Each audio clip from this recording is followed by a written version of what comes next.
itu saya minta juga pihak keamanan dan TNI untuk tidak menembak siapapun. Kiai Haji Abdurrahman Wahid atau Gus Dur adalah tokoh yang penuh dengan kontroversial dan berdedikasi tinggi terhadap pembelaan pada kaum minoritas dan pada penegakan hak asasi manusia. Beliau juga pernah menjabat Presiden Indonesia keempat. Namun, di akhir masa jabatannya menuai banyak kontroversi dan juga banyak musuh-musuh Gus Dur yang merajalela mau menjatuhkan Gus Dur.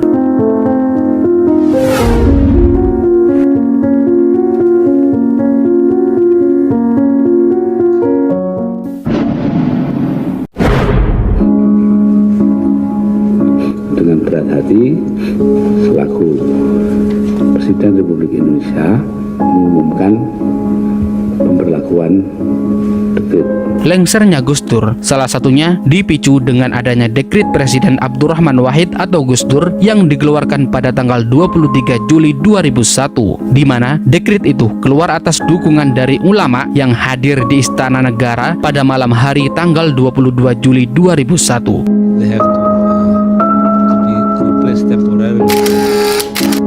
Lalu, pada Senin dini hari, pukul 1.30 waktu Indonesia bagian Barat, raut wajah Gus Dur pun tampak serius. Keningnya sesekali berkerut, intonasi suaranya diatur sedemikian rupa, sehingga membuat suasana ruangan di Istana Merdeka, Jakarta menjadi senyap.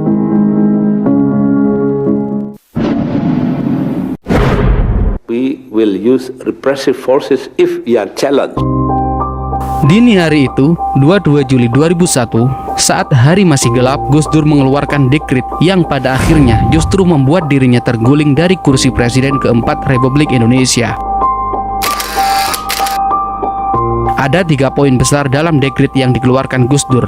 Pertama, membekukan DPR MPR. Kedua, mengembalikan kedaulatan ke tangan rakyat dan mengambil tindakan serta menyusun badan untuk penyelenggaraan pemilihan umum dalam waktu setahun. Dan yang ketiga, menyelamatkan gerakan reformasi total dari hambatan unsur-unsur Orde Baru dengan cara membekukan Partai Golongan Karya atau Golkar sambil menunggu keputusan Mahkamah Agung. Untuk itu, kami memerintahkan seluruh jajaran TNI dan Polri untuk mengamankan langkah penyelamatan negara kesatuan Republik Indonesia dan menyerukan seluruh rakyat Indonesia tetap tenang serta menjalankan kehidupan sosial ekonomi seperti biasanya. Begitulah kata juru bicara kepresidenan Yahya Tsaquf yang pada malam itu beliau disuruh membaca isi dekret.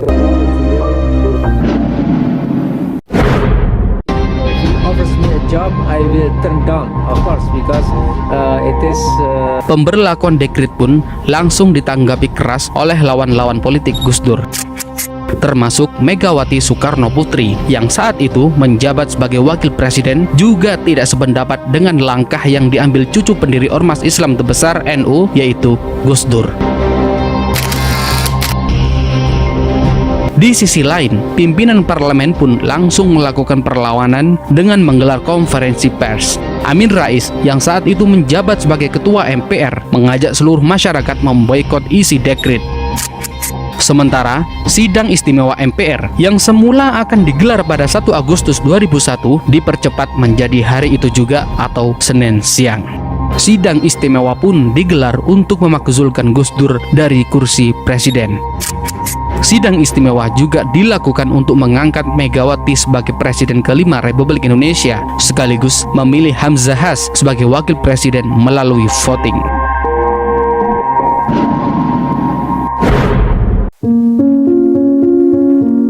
Wacana pemakzulan Gus Dur sebenarnya telah lama disuarakan oleh para tokoh politik yang berseberangan dengan Kiai NU tersebut. Desakan itu diserukan seiring dengan menyebarnya isu kasus dana Yayasan Dana Bina Sejahtera Karyawan Badan Usaha Logistik atau Yanatera Bulog dan bantuan Sultan Brunei. Namun, tudingan itu tidak pernah terbukti sama sekali hingga sekarang.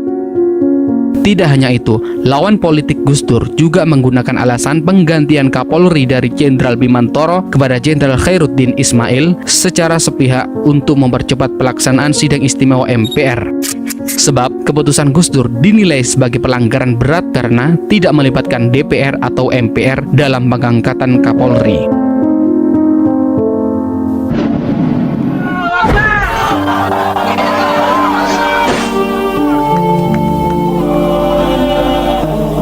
Pemakzulan Gus Dur yang dipimpin oleh Ketua MPR Amin Rais pun memantik kemarahan para santri NU dan simpatisan Gus Dur. Basis massa yang dipelopori warga Nahdliyin itu juga sempat mengepung Istana Presiden dan gedung DPR MPR di Jakarta.